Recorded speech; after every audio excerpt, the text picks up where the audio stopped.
Hi everyone, it's Peter Nago. And Ben Chai, the blockbuster. We are at our commercial conversion in Wakefield, and we thought we'd take the opportunity to talk about what a property investor Yeah, looks for. absolutely.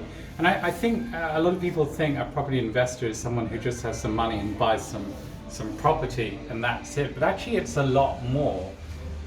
And there's a lot of mistakes and kind of like myths about what a property investor is. Essentially, if you're a hands-on property investor, you are a manager and you manage a lot of components and people, so you have to be incredibly good with working with people and sometimes even getting involved at the last minute, which you really don't want to do, actually. So what do we mean by managing? What does a property investor do? So first of all, you work in a team, hopefully, or with people such as estate agents and sourcing agents to find a property. So those are the first kinds of people you work with. The next kinds of people you work with are solicitors and mortgage brokers to actually fund the property. And the next kinds of people you work with are, if the property's in mostly great condition, just people to make sure that it's got safety, such as gas and electrical safety. The council to make sure it's fit for the purpose that you've used it for. And if it's not in a great state like this one, like we've got so much, it's quite dilapidated inside. Outside it looks great. Then you work with builders, project managers, and a different kind of lender who will give you money for development. Now, essentially, you need to be very good at project managing all these people and not actually get involved in the work itself. Yeah. Now, I understand if you are a new property investor and you don't have much money, you probably get involved with some paintwork and so on. But really, you don't want to be involved in anything. You just want to make sure that everything is done on time and adding enough value to your tenants and make some money. I think a great analogy I heard a while back is when you look at an orchestra, you don't want to be the one playing every single instrument to make the great music. What you as a property investor need to be doing is being the conductor. You're signposting, making sure everyone is in sync so that you have the end product and the final product. Oh, absolutely. I think actually that's a brilliant analogy, being the conductor. And that is really how you've got to label yourself if you don't want to have half the damages and problems that many property investors we know have had and lost money because either they're getting too involved with stuff or they're just really not good at connecting with people so they get bad deals, or they're too nice and they get walked all over. I guess the one tip I would say with this particular topic is, as a property investor, to be a successful one is to get experience or work with people with experience so that you can understand where the contingencies and where things can go wrong. Like Ben said, there's so many moving parts, there's so many different people. If one of those pieces doesn't go to plan, it can cost a heck of a lot of money, especially if you're paying a lot. Which we've had. So one of the challenges that we've had on this property is the sill.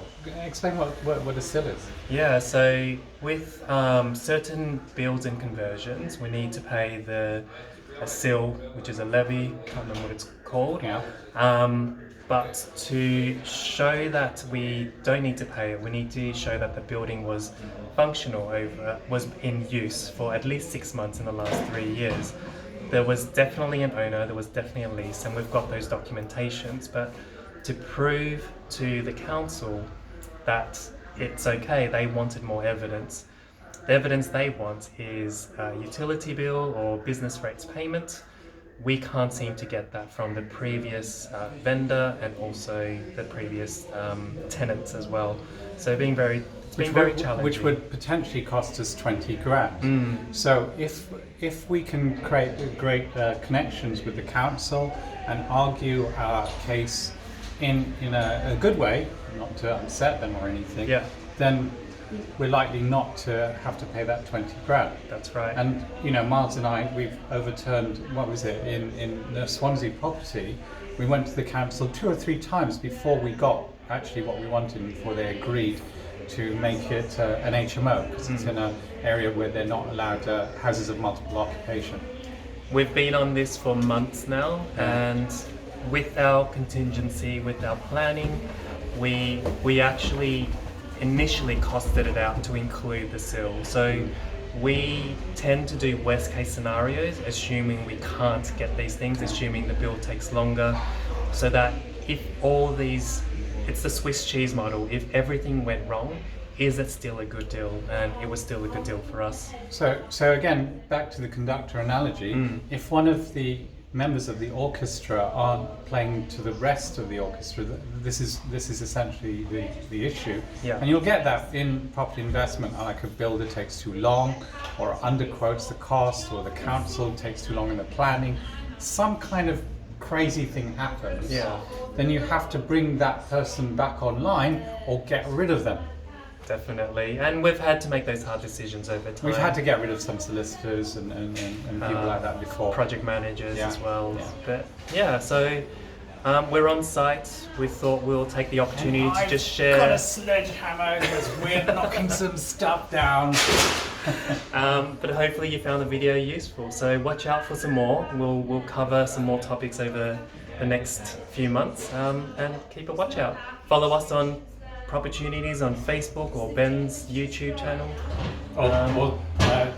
Miles's YouTube channel. We have lots of tons and tons of content on property investing if you're interested. I think after a while we actually find a lot of people prefer to be passive investors, and so they actually just give us the money. This is how much we want to make.